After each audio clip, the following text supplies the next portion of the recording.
क्या हाल चाल, सब ठीक ठाक, कुशल मंगल, बाल बच्चे राजी खुशी। चलो जी, आज हम करने जा रहे हैं आपका अगला चैप्टर, जिसे कि दुखती रग माना जाता है सीए इंटर में।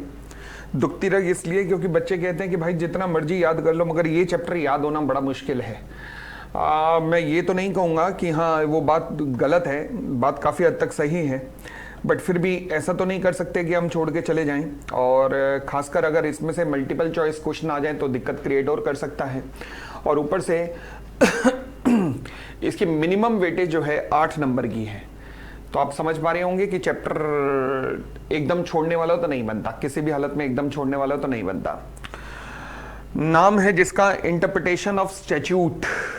Interpretation of statute. चलिए जी, दो शब्दों से मिलकर बना है, एक है इंटरप्रिटेशन और दूसरा है स्टैच्यूट। दोनों का मतलब क्या होता है, फिलहाल मतलब जानने से पहले भी एक जरूरी अनाउंसमेंट देखिएगा। इस चैप्टर के करने के बाद अब आपके दो चैप्टर और रह गए हैं, एक है जनरल क्लॉज एक्ट और एक एलएलपी। वो दोनों चैप्टर आपको एलएमएस पर प्रोवाइड कर दिए जाएंगे। किस पर? एलएमएस पर। तो आज ही प्रोवाइड हो जाएंगे, ठीक है। आज से हम लोग शुरू करने वाले हैं फास्ट ट्रैक बैच एक फॉर May 26 अटेम्प्ट। आज शाम को 4 बजे से शुरू हो रहा है और नॉर्मली वो सभी बच्चों के लिए लाइव रहेगा, मतलब केवल लाइव जो कर पाएंगे वही आएंगे, बाकियों के लिए नहीं रहेगा। बट आप लोगों ने क्योंकि क्लासेस ली हैं तो आप लोगों के ड्राइव पर वो क्लासेस अपडेट होती रहेंगी, ठीक है Kundan?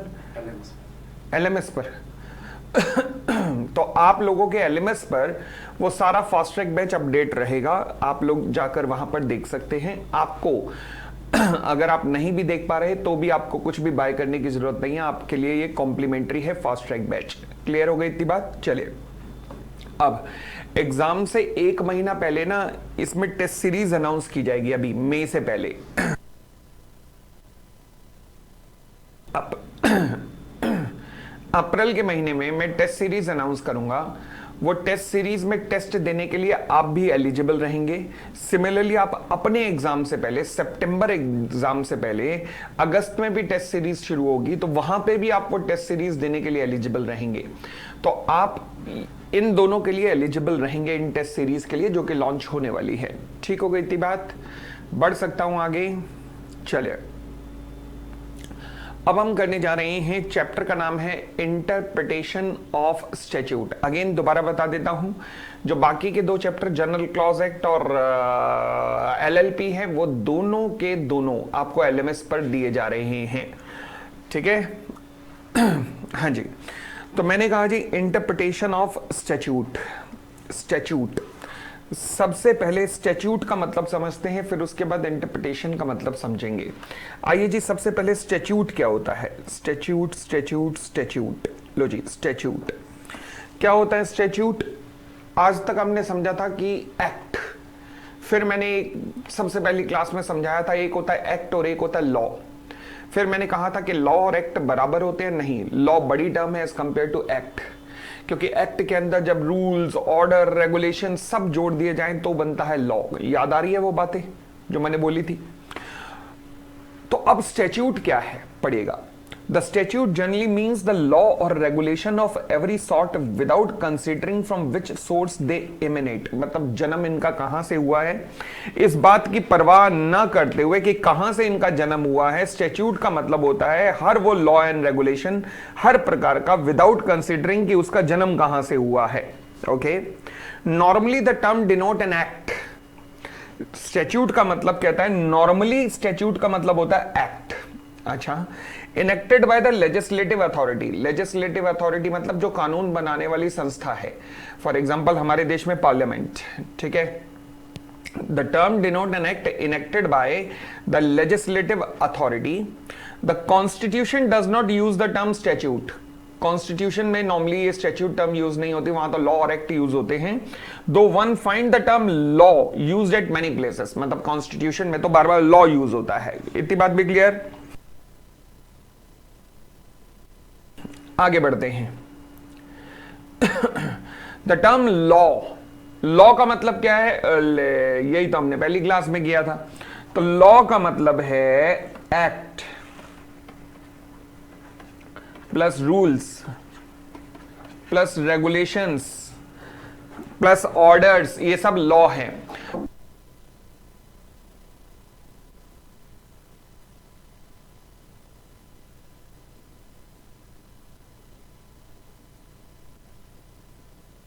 Term law is defined as include any ordinance. Ordinance मतलब गवर्नमेंट का ऑर्डर, ऑर्डर बाय गवर्नमेंट। सरकार ने एक आदेश पास कर दिया कि आज के बाद चाइना से खिलौनों का इंपोर्ट नहीं होगा। क्यों? क्योंकि चाइना के खिलौनों में केमिकल यूज किए जा रहे हैं जो कि हमारे लोगों के लिए हार्मफुल हैं, तो इसलिए चाइना से इंपोर्ट नहीं होगा। ठीक है ना? तो the term law is defined as including any ordinance, order, bylaws, rules. Order के क्या? ऑर्डर और ऑर्डिनेंस में क्या फर्क है? ऑर्डर ऑफ कोर्ट, बायलॉज जिन्हें रूल्स भी कहते हैं, regulations, notification and the like. Okay, in short statute signifies written law in contradiction to the unwritten law. अब ये एमसीक्यू पर्पस से आ सकता है, यहां पर ध्यान रखिएगा। ये एमसीक्यू पर्पस से आ सकता है। The statute signifies written law in contradiction to the unwritten law, यानी कि आपको कह सकता है dash signifies written law. Written law यानी कि जो लॉ राइट किया जाता है तो उसे हम स्टैट्यूट कह रहे हैं। में स्टैट्यूट कुछ नहीं है, एक्ट का ही दूसरा नाम स्टैट्यूट है बस। जब उसके अंदर रूल, रेगुलेशन वगैरह सब कुछ जोड़ दिया जाता है तो वो लॉ बन जाता है। इतनी सी सिंपल सी बात है। आई होप कोई दिक्कत नहीं, यहां से आगे मैं बढ़ सकता हूं। तो पहले हमने समझा कि स्टैट्यूट क्या होता है, तो स्टैट्यूट का मतलब हुआ कानून। और अब हम समझ रहे हैं इंटरप्रिटेशन क्या होता है। इंटरप्रिटेशन, ओहो, वैसे इंटरप्रिटेशन आज तक एक जनरल टर्म्स में आप क्या समझते थे? इंटरप्रिटेशन का मतलब होता है किसी चीज को समझना। तो क्या मैं कह सकता हूं इंटरप्रिटेशन ऑफ स्टैट्यूट का मतलब क्या हुआ? कानून को समझना। यस, यानी कि ये चैप्टर की अगर मैं अहमियत बताऊं तो जितने भी कोर्ट्स हैं वो कोर्ट इस चैप्टर को बहुत ज्यादा यूज करते हैं।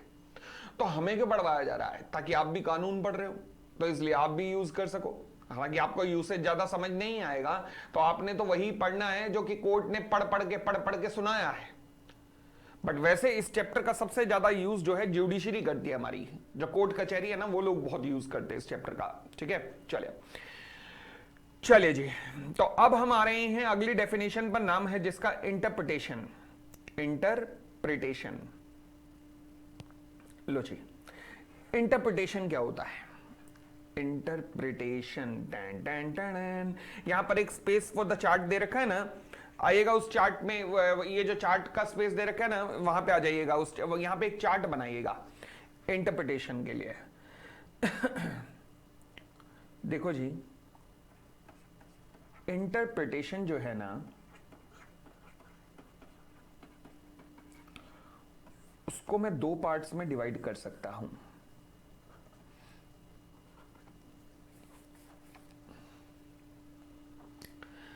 इंटरप्रिटेशन को मैं दो पार्ट्स में डिवाइड कर सकता हूं। एक होती है लीगल इंटरप्रिटेशन और एक होती है डॉक्ट्रिनल इंटरप्रिटेशन। दोनों में क्या फर्क होता है देखते हैं। एक होती है लीगल इंटरप्रिटेशन और एक होती है डॉक्ट्रिनल इंटरप्रिटेशन। ठीक है जी। अब लीगल इंटरप्रिटेशन का मतलब क्या होता है, आइएगा देखते हैं लीगल इंटरप्रिटेशन का मतलब क्या है। Where there is an actual rule of law, where there is an actual rule of law, तो इसे कहते हैं लीगल इंटरप्रिटेशन। मतलब क्या मतलब है इसका, देखते हैं। There is an actual rule of law, मतलब एक एक्चुअल रूल बना हुआ है और उस रूल से क्या होता है, विच binds the judge, जज मतलब जो कोर्ट कचहरी वाले हैं भाई हमारे, to place certain इंटरप्रिटेशन। अगर आपने किसी की भी कन्या को आंख मारी तो आपको 15 दिन की जेल होगी, और आपने मार दी तो 15 दिन की जेल होगी। यस, क्यों? क्योंकि एक्चुअल रूल ऑफ लॉ है, लॉ में लिखा है बिना टिकट सफर करने पर 1 महीने तक की कैद हो सकती है, तो होगी। यस, क्योंकि लॉ में लिखा हुआ है।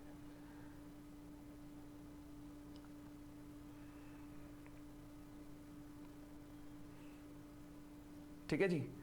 तो इंटरप्रिटेशन लीगल भी हो सकती है। लीगल मतलब जो लॉ में लिखा हुआ है, और एक डॉक्ट्रिनल भी हो सकता है। डॉक्ट्रिनल का मतलब लॉ में लिखा नहीं हुआ बट हमें पहचानना है। ओ अच्छा, आप ये कहना चाह रहे थे। पता नहीं लगा, मगर ठीक है, अब हमें पकड़ में आ गया कि आप ये कहना चाह रहे थे। Oh where purpose is to discover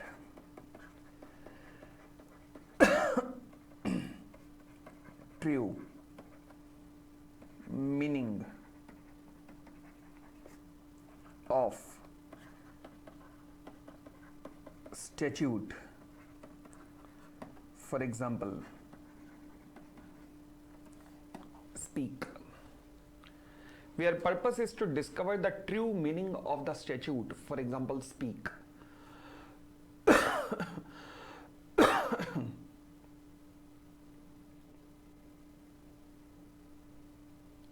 clear हो गई थी बात?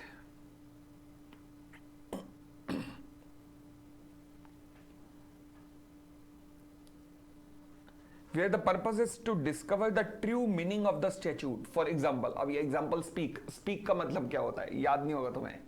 याद करो, एक सेक्शन ऐसा था जनरल मीटिंग के अंदर जहां मैंने बोला था प्रॉक्सी कैनॉट स्पीक। कुछ याद आ रहा है? Proxy can not speak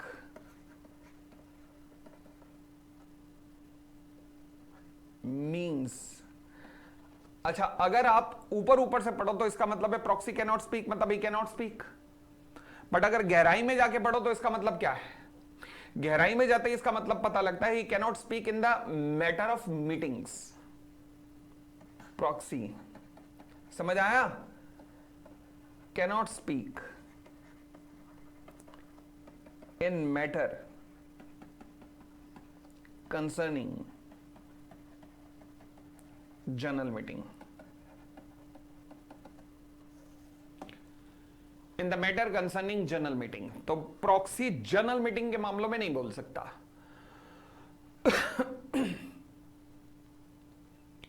proxy general meeting के मामलों में नहीं बोल सकता। क्लियर हो गई इतनी बात? अरे ना कोई हाँ आता है ना आता है।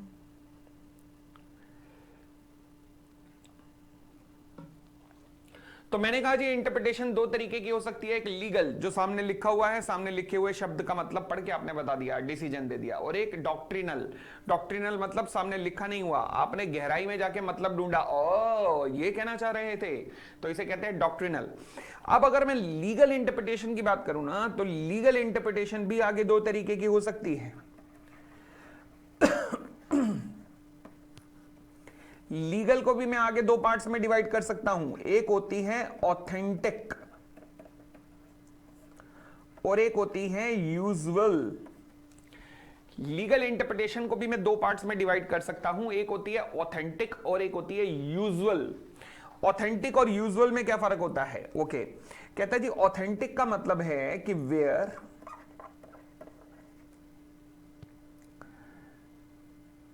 The interpretation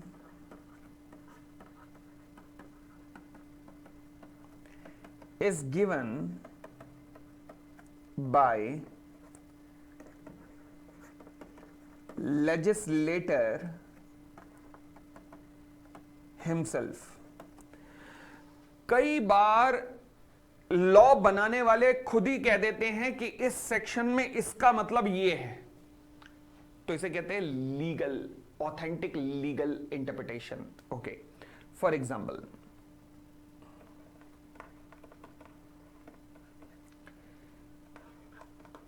explanation to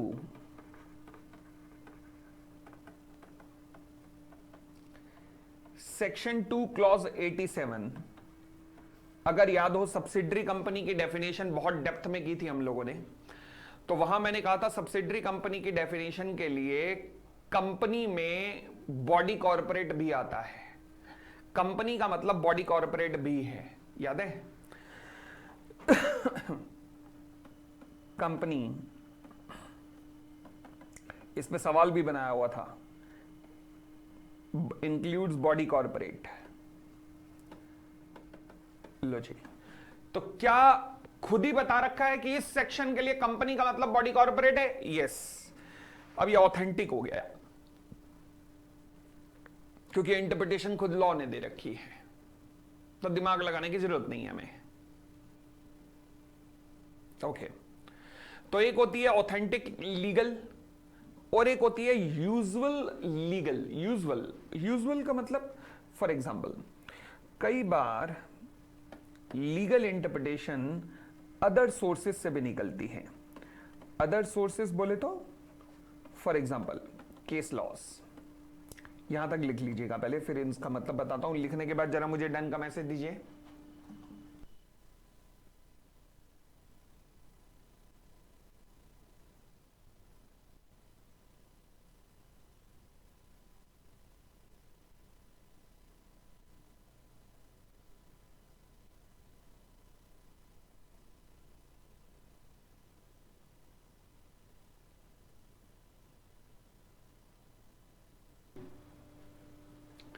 usual interpretation का मतलब क्या होता है? यूजुअल इंटरप्रिटेशन का मतलब होता है, फॉर एग्जांपल, जब आप इंटरप्रिटेशन किसी और सोर्स से निकालते हो, और source for example supreme court का जजमेंट है जी, कि इसका मतलब ये है, तो यानी कि अब इंटरप्रिटेशन किसने बता दी? सुप्रीम कोर्ट के जजमेंट ने बता दी है।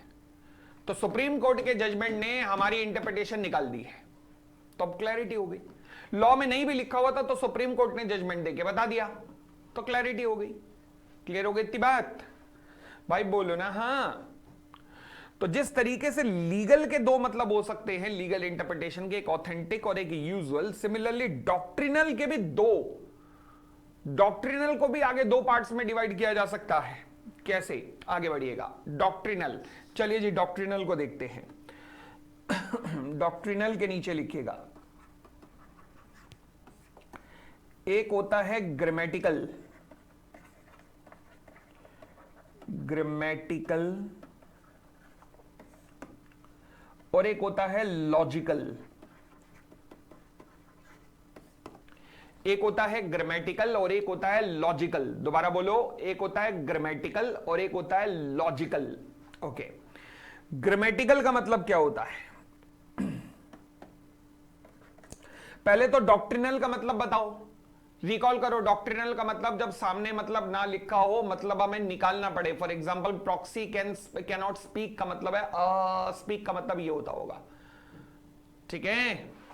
तो अब डॉक्ट्रिनल, डॉक्ट्रिनल में आया ग्रामेटिकल। ग्रामेटिकल का मतलब क्या है? Where the court apply ordinary rule of speech for finding true meaning of statute। अच्छा जी, और एक होता है logical, where the court goes beyond the word and tries to discover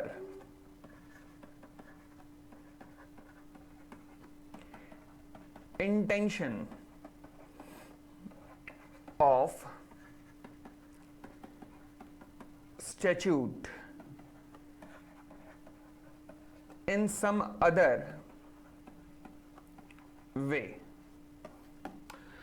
ये दोनों डॉक्ट्रिनल के पार्ट हैं। डॉक्ट्रिनल का एग्जांपल वो प्रॉक्सी कैन स्पीक, अच्छा जी, डॉक्ट्रिनल को दो पार्ट्स में बांटा, एक ग्रामेटिकल एक लॉजिकल। ग्रामेटिकल का मतलब where the court apply ordinary rule of speech for finding the true meaning of the statute. अच्छा जी,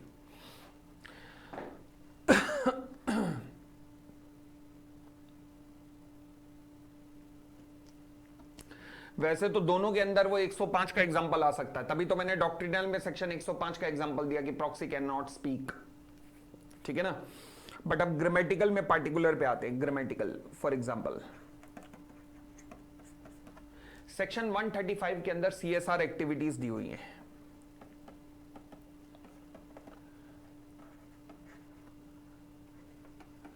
और वो सीएसआर एक्टिविटीज जो हैं, सेक्शन 135 कहता है कि कोई भी कंपनी जिसके ऊपर सेक्शन 135 लग रहा है वो वाली सीएसआर एक्टिविटी करेगी जो कि शेड्यूल 7 में दी हुई है, एज प्रेस्क्राइब्ड इन शेड्यूल 7। अब मैं शेड्यूल 7 में गया। शेड्यूल 7 के अंदर एक चीज लिखी हुई है, शेड्यूल 7 के अंदर एक चीज लिखी हुई है कि कंपनी विल प्रोवाइड, ओहो सॉरी, शेड्यूल 7 में लिखा हुआ है एक एजुकेशन। एजुकेशन ए लिमिटेड एक कंपनी थी, they use to provide traffic education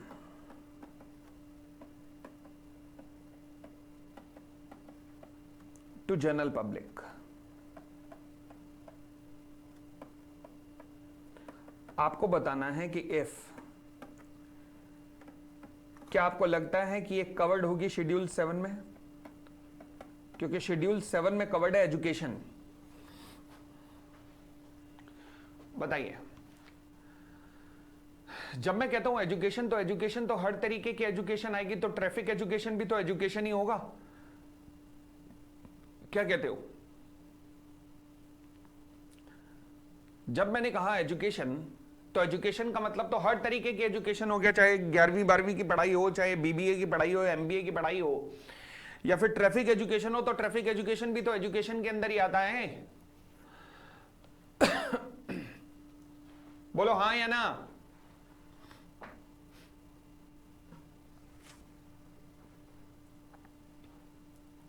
तो क्या मैं कह सकता हूं कि एजुकेशन यहां पर कवर हो रहा है शेड्यूल 7 में? यस, एजुकेशन यहां पर कवर हो रहा है। Yes, the court apply ordinary rule of speech, यानी कि नॉर्मली अगर मैं बोलूं तो एजुकेशन, तो एजुकेशन का मतलब एजुकेशन, और ट्रैफिक एजुकेशन भी उसका मतलब भी होता है, तो वो भी आनी चाहिए। तो यानी कि कोर्ट ने एक नॉर्मल मतलब निकाला और कह दिया, तो आंसर इज यस। ठीक है जी। अब लॉजिकल कहता where the court goes beyond the word. कई बार वर्ड समझ नहीं आ रहे होते, तो कोर्ट उन वर्ड से परे जाता है एंड ट्राइज टू डिस्कवर कि स्टैट्यूट क्या कहना चाहता होगा। सर ये तो 105 प्रॉक्सी का एग्जांपल, मैंने कहा जी प्रॉक्सी का एग्जांपल ग्रामेटिकल में भी आ सकता है, लॉजिकल, क्योंकि मैंने तो डॉक्ट्रिनल का एग्जांपल दे दिया ना। फिर अब फिलहाल मैं और नीचे आके कुछ और एग्जांपल दे रहा हूं, तो लॉजिकल में एक और एग्जांपल सुनिएगा। फॉर एग्जांपल कंपनीज एक्ट का सेक्शन 3 कहता है, सेक्शन 3 ऑफ कंपनीज एक्ट 2013 क्या कहता है? कहता है जी company may be formed for any lawful purpose। Company में be formed for any lawful purpose. केवल एक लाइन, छोटी सी लाइन है, अब इसमें देखना क्या क्या इंटरप्रिटेशन जा सकती है। पहली इंटरप्रिटेशन, कंपनी में, वर्ड आया में, कंपनी में be formed for lawful purpose. इसका मतलब है कंपनी लॉफुल पर्पस के लिए भी बनाई जा सकती है और अनलॉफुल पर्पस के लिए भी बनाई जा सकती है, क्योंकि वर्ड में है। ये निकली पहली इंटरप्रिटेशन। दूसरी इंटरप्रिटेशन, द कंपनी में be formed for any lawful purpose, कि मुझे मे को यहां मे नहीं शेल पढ़ाना चाहिए और मैं कहूं कि कंपनी जो है केवल लॉफुल पर्पस के लिए ही बनाई जा सकती है, मैं मे को शेल के रूप में पढ़ूं। ये दूसरी इंटरप्रिटेशन निकली। तीसरी इंटरप्रिटेशन एक और सोचो, कहता जी कंपनी में be formed for any lawful purpose, यानी कि जब भी कोई लॉफुल पर्पस होगा तो उसके लिए कंपनी ही बनाना। तो इसका मतलब पार्टनरशिप फॉर्म नहीं, इसका मतलब एओपी बीओआई नहीं, इसका मतलब प्रोपराइटरशिप कंसर्न नहीं, इसका मतलब कोई और संस्था नहीं, क्योंकि जब भी कोई लॉफुल पर्पस होगा तो कंपनी ही बनाना। तीन इंटरप्रिटेशन है एक लाइन के। अब सोच के देखो, आप जज हो तो कौन सी इंटरप्रिटेशन पे जाना चाहोगे? पहला, कंपनी लॉफुल पर्पस से भी बनाई जा सकती है और अनलॉफुल पर्पस से भी बनाई जा सकती है कंपनी में। दूसरा, कंपनी शेल, यहां मे को शेल पढ़ो, company shall be formed for the lawful purpose only. Third, जब भी लॉफुल पर्पस से कुछ करना होगा तो कंपनी ही बनाना। बताओ जी, आपके हिसाब से कौन सी इंटरप्रिटेशन सही है? लॉ मेकर जब लॉ बनाना चाहते होंगे तो वो कौन से इंटरप्रिटेशन को उन्होंने दिमाग में रखा होगा? वो क्या कहना चाहते होंगे? लॉ मेकर क्या कहना चाहते होंगे? अपना दिमाग लगाइएगा, ए बी सी, कौन सा आपके हिसाब से कौन सा कहना चाहते होंगे law maker?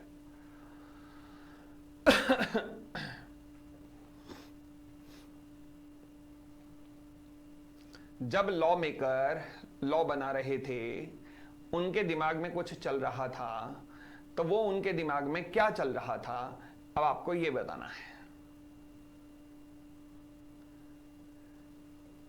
Obviously law maker ये तो नहीं सोच रहे होंगे कि कंपनी लॉफुल पर्पस से भी बनाई जा सकती है और अनलॉफुल पर्पस से भी, मतलब इलीगल कामों के लिए भी कंपनी बना दो, ये तो नहीं बना सकते, ये तो नहीं सोच सकते होंगे। दूसरी बात, वो ये भी नहीं सोच सकते होंगे कि जब भी कोई लॉफुल पर्पस होगा तो उसके लिए कंपनी बनाओ, तो फिर यानी कि फर्म, एलएलपी, प्रोप्राइटरशिप कंसर्न, इनका तो आपने लीगल स्टेटस ही खत्म कर दिया बिल्कुल ही। तो फिर लॉ मेकर क्या सोच रहे होंगे? डेफिनेटली वो ये सोच रहे होंगे कि कंपनी जब भी बनाई जाएगी तो किसी लॉफुल पर्पस से ही बनाई जाएगी। यही होगा? यस। अब पढ़ के देखो लॉजिकल इंटरप्रिटेशन। बताइए जी, यहां तक कोई भी दिक्कत? तो ये हमने इंटरप्रिटेशन का मतलब पढ़ा, इंटरप्रिटेशन को तोड़ के देखा कि इंटरप्रिटेशन का मतलब क्या होता है। ठीक है, आइएगा अब हम पढ़ना शुरू करते हैं इंटरप्रिटेशन की डेफिनेशन को। इंटरप्रिटेशन कहते हैं जी, इंटरप्रिटेशन वो प्रोसेस है by which the real meaning of an act and the intention of the legislator in enacting it is ascertained. ये वर्ड थोड़े मुश्किल है ना। Intention of legislator in enacting it, enacting मतलब बनाना, कानून को बनाना, लेजिस्लेटर मतलब कानून को बनाते हुए, इज एसर्टेंट। ओके, इंटरप्रिटेशन लीगल भी हो सकती है, डॉक्ट्रिनल भी हो सकती है। लीगल कब कहलाती है? There is an actual rule of law, जब लिखा हुआ है लॉ, जो कि जज को क्लियर बताता है कि भैया जो लिखा हुआ है उसका पालन कर ले। डॉक्ट्रिनल का मतलब होता है कि जब उसके पीछे जाके जज उसका मतलब निकालने की कोशिश करता है।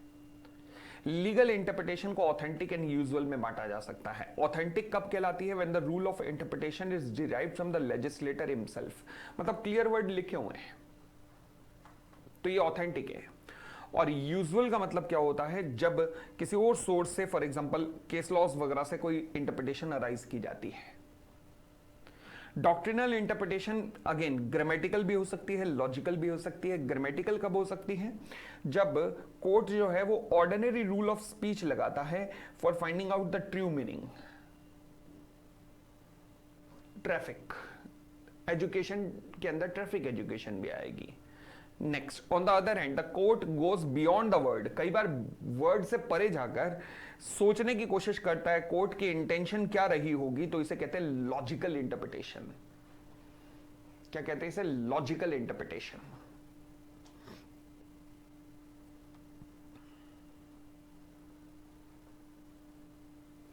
कोई दिक्कत? भाई डन का मैसेज दे दो, भाई डन का मैसेज दे दो, भाई डन का मैसेज दे दो। यहां तक बताइए जी, कोई भी दिक्कत?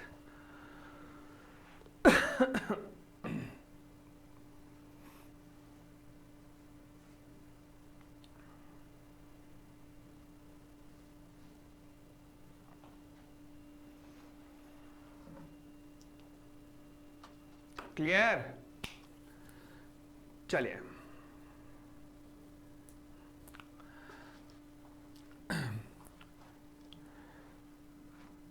अब हम अगली डेफिनेशन पर आते हैं, नाम है जिसका डॉक्यूमेंट। अच्छा, डॉक्यूमेंट करने से पहले आपने कई बार देखा होगा शादी का कार्ड देखा होगा, पोपली वेड्स नोरा, ठीक है जी। ये पेज नंबर 1 है। मेले, मेले नहीं है बे, मेले। चाचू की शादी में जलूल आना, ये हो गया आपका page number 1। Now come to page number 2। Page number 2 में क्या लिखा हुआ है? पेज नंबर 3 पे आते हैं। पेज नंबर 3 वो कहता है जी ऐसे करके यहां मुड़ना है आपको।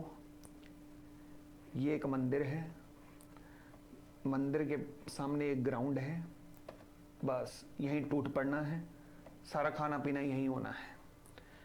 ये सड़क यहां से भी आ रही है, यहां से भी आ रही है, जहां से मर्जी ऐसी तैसी कराओ अपनी। लो जी, ग्राउंड। ये पेज नंबर 3 पे लिखा हुआ है। पेज नंबर 2,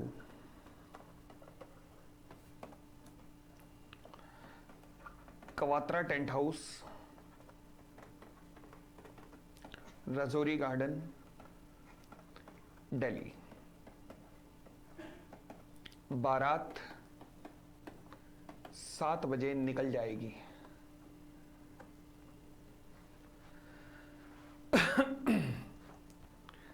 गोलगप्पों का अलग प्रबंध है, गोलगप्पे हैं, ठीक है जी।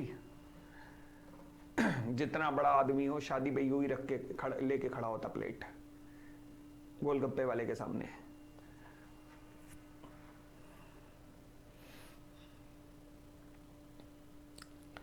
अब सवाल उठा ये क्या है? शादी का कार्ड। अब आपने दिमाग में रखना है, मैं कह रहा हूं कि ये शादी का कार्ड तो है ही है, ठीक है, शादी का कार्ड है, मगर ये एक डॉक्यूमेंट भी है। ये मैंने आपको कहा है कि ये शादी का कार्ड है, ठीक है, आपने कहा शादी का कार्ड है, मैंने कहा है, मगर मैं आपको ये भी कह रहा हूं कि ये शादी का कार्ड होने के साथ साथ एक डॉक्यूमेंट भी है। तो अब आपको बताना है कि क्या ये डॉक्यूमेंट है या नहीं है। चलिए डॉक्यूमेंट की डेफिनेशन पढ़कर अब हम इस चीज को समझना शुरू करते हैं कि ये क्या डॉक्यूमेंट है या नहीं है। आएगा डॉक्यूमेंट की definition, document document document document, ये रहा डॉक्यूमेंट। हाँ जी, हाँ जी। डॉक्यूमेंट का मतलब क्या होता है? Generally understood a document is a paper, ठीक है जी, और अदर मटेरियल, पेपर या फिर कोई भी और मटेरियल। मतलब क्या? गत्ते का कार्ड, शादी का कार्ड गत्ते पे बना होता ना, तो वो भी हो गया। यस, शादी का card, other material things giving the information. शादी के कार्ड से इंफॉर्मेशन मिल रही है, यस, क्योंकि तुम्हें कैसे पता लग रहा है पोपली और नोरा एक होने वाले हैं? प्रूफ और एविडेंस ऑफ एनीथिंग। क्लियर? तो जनरली अंडरस्टूड डॉक्यूमेंट क्या है? डॉक्यूमेंट एक पेपर है या फिर अदर मटेरियल थिंग्स है जो कि इंफॉर्मेशन, प्रूफ या एविडेंस देने का काम करते हैं। I hope it is clear.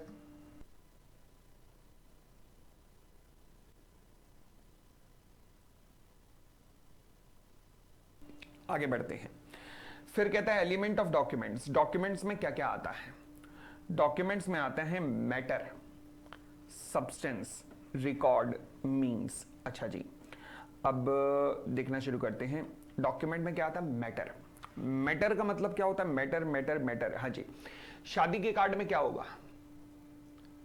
शादी के कार्ड में जन्मदिन का तो नहीं होगा, तो ऑब्वियसली शादी का ही लिखा होगा। तो वो जो अंदर मैटर लिखा हुआ है ना, इसे कहते हैं मैटर।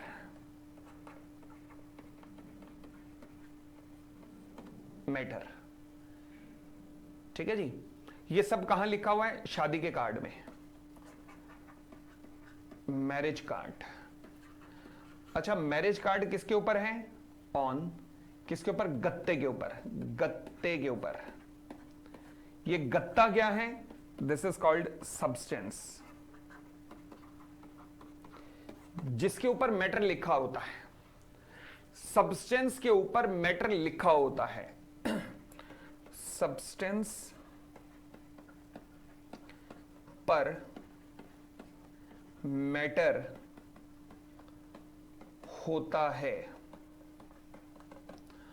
भगवान राम की जब सेना, वानर सेना लंका पे अटैक करने गई थी, तो बीच में बहुत बड़ा समुद्र पड़ा था। उस समुद्र को पार कैसे किया? राम नाम के पत्थर तैराए गए थे। तो सब्सटेंस मतलब पत्थर पर मैटर, मैटर क्या लिखा हुआ था? राम होता है। समझ गए? कॉन्सेप्ट समझ गए? एक होता है सब्सटेंस, एक होता है मैटर।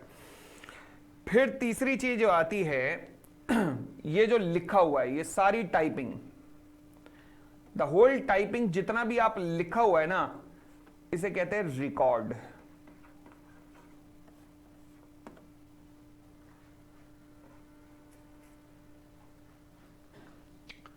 रिकॉर्ड। तो एक चीज आई मैटर, फिर मैटर किस पे आया? सब्सटेंस पे। और सब्सटेंस पे जो मैटर लिखा हुआ है, उस मैटर को क्या कहते हैं? रिकॉर्ड। फिर आता है मीन्स। मीन्स मतलब आपको बताने का तरीका कि हां जी शादी है। वो कैसे बताया जा सकता है? ये पिक्चर्स वगैरह के थ्रू, राइटिंग वगैरह के थ्रू बताया जा रहा है भाई लोगों मैरिज है। नाउ दिस इज कॉल्ड, आपको कैसे पता लगा कि नोरा और पोपली की शादी? आप कहोगे हमें शादी के कार्ड से पता लगा। ये क्या है? मीन्स है। मीन्स, मैरिज कार्ड, मतलब जिसमें सब कुछ है, लिखा भी हुआ है, पिक्चर्स भी हैं। This is called means. शादी के कार्ड से पता लगा। तो शादी का कार्ड क्या है? मीन। किस पे बना है? गत्ते पे। गत्ता क्या है? सब्सटेंस।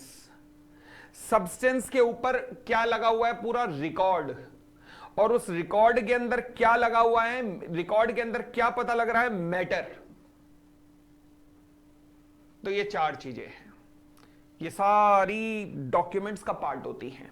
तो आइएगा डॉक्यूमेंट में क्या क्या आता है। Matter, first element, it usage with the word any shows that definition of document is comprehensive.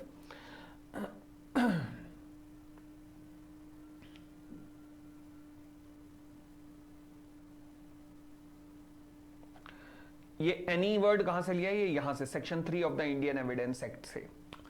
अभी बताता हूं इसका मतलब भी आएगा। कहता है जी मैटर का मतलब क्या है? ये सबसे पहला एलिमेंट होता है इट्स यूसेज। मैटर के सामने एनी लिखा जाता है। एनी का मतलब क्या होता है कि डेफिनेशन ऑफ डॉक्यूमेंट एकदम कॉम्प्रिहेंसिव है, बहुत बड़ी डेफिनेशन है, वाइडर डेफिनेशन है, हल्की डेफिनेशन नहीं है। ठीक है ना? आगे फिर सब्सटेंस। सब्सटेंस का मतलब मैटर कौन से, किस चीज के ऊपर लिखा हुआ है? गत्ते के ऊपर, पत्थर के ऊपर, किसके ऊपर? The next element on which a mental और intellectual element comes to find a permanent form, यानी कि जो आपके दिमाग में है, जो आपके दिमाग में है, जहां आपने अपने विचार लिख रखे हैं, उस चीज को कहा जाता है सब्सटेंस। वो पत्थर पे भी हो सकते हैं, गत्ते पे भी हो सकते हैं, कागज पे भी हो सकते हैं, दीवार पे भी हो सकते हैं। ठीक है ना?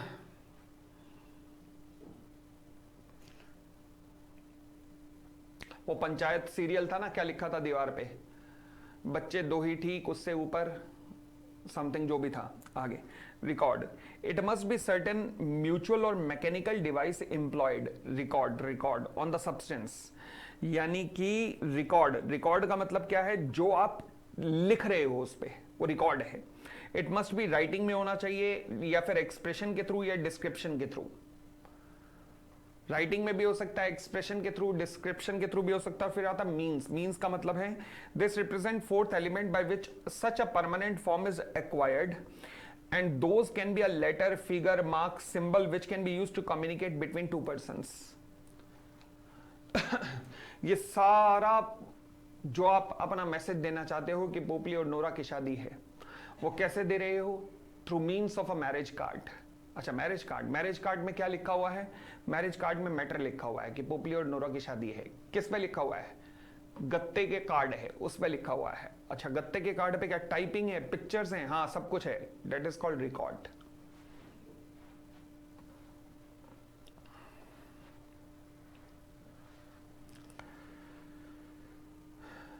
क्लियर हो गई इतनी बात? तो 4 एलिमेंट आए, matter, substance, record, means. Okay, अब पढ़िएगा डॉक्यूमेंट की डेफिनेशन क्या है। इंपॉर्टेंट डेफिनेशन है। Section 3 of the Indian evidence act कहता है कि डॉक्यूमेंट मीन्स एनी मैटर। अब वो पहली लाइन मैटर के आगे पढ़िएगा कि मैटर के आगे वर्ड एनी लिखा होता है, जिसका मतलब होता है कि ये बहुत ही कॉम्प्रिहेंसिव डेफिनेशन है। एनी मैटर मतलब कुछ भी, कुछ भी, चाहे शादी का कार्ड हो, चाहे किताबें हो, चाहे दीवार पे लिखना हो, सब कुछ। ओके, एक्सप्रेस्ड और डिस्क्राइब्ड अपॉन एनी सब्सटेंस, दूसरा शब्द आ गया। बाय द मीन्स ऑफ, कैसे मीन्स क्या हो सकता है? चाहे लेटर, फिगर, मार्क्स, जैसे मर्जी कर दो। इंटेंडेड टू बी यूज और विच में B use for the purpose of recording that matter. तो ये 4 एलिमेंट से मिलकर बना है क्या? डॉक्यूमेंट। पहला matter, substance, means, records. Definition important है, डॉक्यूमेंट की डेफिनेशन इंपॉर्टेंट है। तो ये डेफिनेशन कहां दी गई है? Section 3 of the Indian evidence act में। सिमिलरली डेफिनेशन डॉक्यूमेंट की एक जनरल क्लॉज एक्ट के अंदर भी दी गई है। जनरल क्लॉज एक्ट क्या कहता है? The term document shall includes. अच्छा, एक बात सोचो, इंडियन एविडेंस कहता है डॉक्यूमेंट मीन्स। मैंने आपको मीन्स और इंक्लूड में फर्क बताया था। मैंने कहा जी मीन्स जहां आएगा तो मीन्स का मतलब होता है जो है बस यही है, इसके अलावा और कुछ नहीं है। जो है बस यही है, इसके अलावा और कुछ नहीं है, तो इसे कहते हैं मीन्स। और इंक्लूड का मतलब, इंक्लूसिव का मतलब होता है कि भाई जो आप समझते हो वो तो है, इसके अलावा ये भी है, तो दैट इज कॉल्ड इंक्लूड्स। ठीक है ना? अब दोनों डेफिनेशंस में फर्क देखो। डॉक्यूमेंट की डेफिनेशन जनरल क्लॉज एक्ट में भी लिखी हुई है, इंडियन एविडेंस एक्ट में भी लिखी हुई है। यहां पर डेफिनेशन जो है मींस एग्जॉस्टिव डेफिनेशन है, और यहां पर डेफिनेशन इंक्लूसिव डेफिनेशन है। यानी कि ये शब्द यूज करता है इंक्लूड, मतलब डॉक्यूमेंट जो आप समझते हो वो तो डॉक्यूमेंट है ही है, इसके अलावा ये चीजें भी डॉक्यूमेंट है। क्या?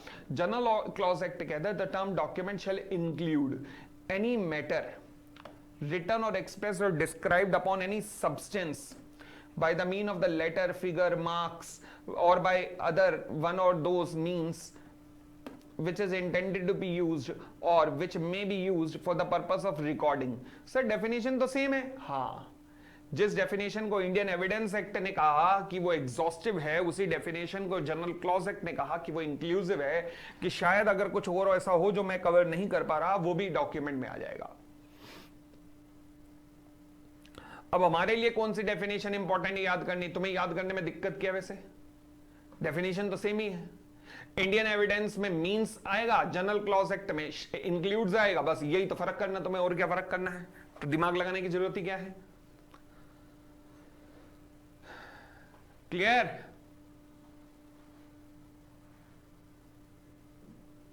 चलिए, अब एक चीज समझिएगा। मैंने कहा जी ये डॉक्यूमेंट है, एक डॉक्यूमेंट पे लिखा हुआ है, एक कॉन्ट्रैक्ट लिखा हुआ है। अगर मैंने उसका पालन ना किया तो फिर क्या मुझे सजा हो सकती है? यस। और एक डॉक्यूमेंट में मैरिज का कार्ड है। मेरे पास मैरिज का कार्ड आया परंतु मैं दोस्त की शादी में जा नहीं पाया, क्या ऐसा हो सकता है कि मेरे को सजा हो जाए? नहीं। क्यों? क्योंकि वो डॉक्यूमेंट तो था मगर वो लीगल बाइंडिंग नहीं था। यानी कि कुछ ऐसे डॉक्यूमेंट होते हैं जो कि लीगल बाइंडिंग होते हैं और लीगल बाइंडिंग नहीं होते, नॉट लीगल बाइंडिंग। कुछ ऐसे जो लीगली बाइंडिंग नहीं होते, फॉर एग्जाम्पल कुछ ऐसे जो कि लीगली बाइंडिंग नहीं होते, फॉर एग्जाम्पल लीगली बाइंडिंग नहीं होते। मैरिज कार्ड,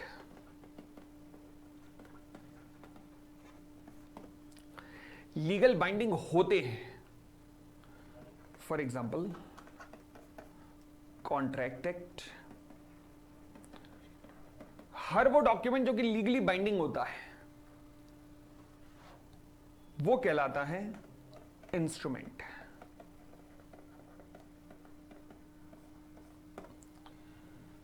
हर वो डॉक्यूमेंट जो कि लीगली बाइंडिंग होता है उसे इंस्ट्रूमेंट कहलाता है, कि वो इंस्ट्रूमेंट कहलाता है। For example bills of exchange, promissory note, ये सारे क्या हैं? लीगली बाइंडिंग डॉक्यूमेंट हैं, तो that is why they are called as instrument.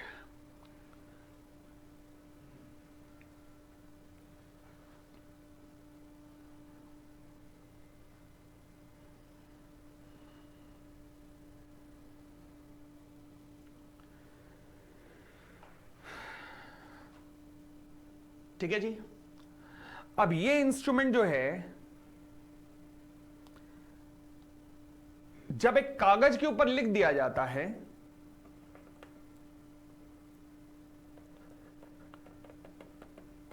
जब ये रिटन फॉर्म में आ जाता है तो इसे हम डीड्स भी कहते हैं।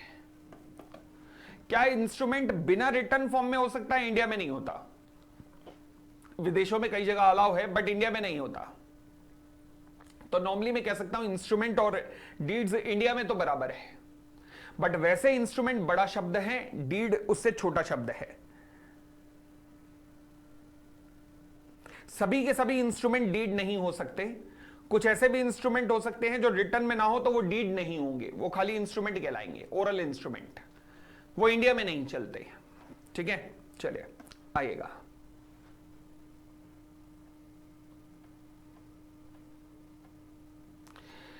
It means a formal legal document which create or confirm a right or record a fact। जिसके अंदर कोई राइट क्रिएट किया जाता है या कोई फैक्ट लिखा जाता है उसे इंस्ट्रूमेंट कहते हैं।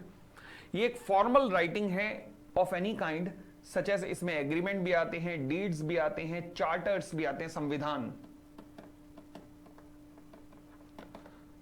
रिकॉर्ड ड्रॉन अप और executed in a technical form. मतलब लॉ जैसे भी आप देखते हो हमेशा टेक्निकल लैंग्वेज में लिखा जाता है, वरना तो पोपली की जरूरत ही क्या है। फिर it also means a formal legal document having legal effect either as a creating liability और an affording the evidence of it. Formal legal document having legal effect मतलब जैसे फॉर एग्जांपल कॉन्ट्रैक्ट एक्ट या contract जिसका legal effect होता है, either as creating liability, उसके अंदर liability create की गई है, या फिर कोई एविडेंस है कि देखो जी कॉन्ट्रैक्ट में लिखा हुआ था। ठीक हो गई थी बात।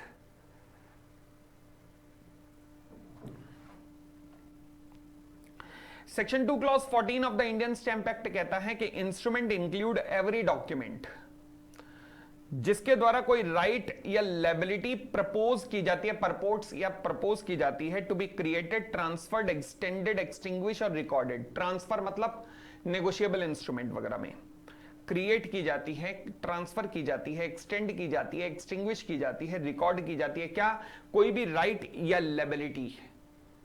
इंस्ट्रूमेंट क्या है? कोई भी डॉक्यूमेंट जिसके द्वारा कोई भी राइट या liability create, transfer, extinguish, extend की जा रही है।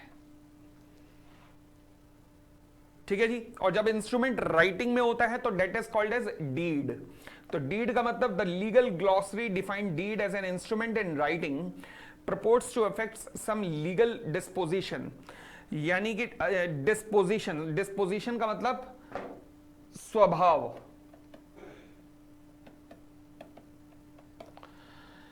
डीड का मतलब क्या है? जब इंस्ट्रूमेंट राइटिंग में होता है तो उसे डीड कहते हैं। एमसीक्यू पर्पस से रेलेवेंट है, वैसे नहीं आ सकता। सीधा पूछेगा an instrument in writing purports to affect some legal disposition is called as deed.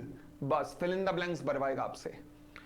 Deeds वो इंस्ट्रूमेंट होते हैं, इंस्ट्रूमेंट का पार्ट होते हैं, बट सभी इंस्ट्रूमेंट डीड नहीं होते, क्योंकि कुछ ओरल इंस्ट्रूमेंट भी हो सकते हैं जो हमारे देश में नहीं चलते। लो जी, तो ये थी आपकी अगली डेफिनेशन और अब शुरू होंगे रूल्स इसके। रूल्स हम करेंगे कल की क्लास से। कल की क्लास से रूल्स चलेंगे, मैक्सिमम शायद कल की क्लास में खत्म हो जाए या फिर एक और क्लास लग सकती है बस, और कुछ नहीं है इसमें। तो कल सैटरडे हम कोशिश करेंगे कि या तो कल खत्म हो जाए या फिर संडे को हम क्लास लेके से खत्म कर देंगे। ठीक है, आज की क्लास थोड़ी सी छोटी है किसी जरूरी काम की वजह से, तो आज मैं यहीं खत्म करता हूं। कल इसे पूरी क्लास लेके कल मैं कोशिश करूंगा कि कल ही खत्म कर दूं। चले, धन्यवाद धन्यवाद धन्यवाद, थैंक यू।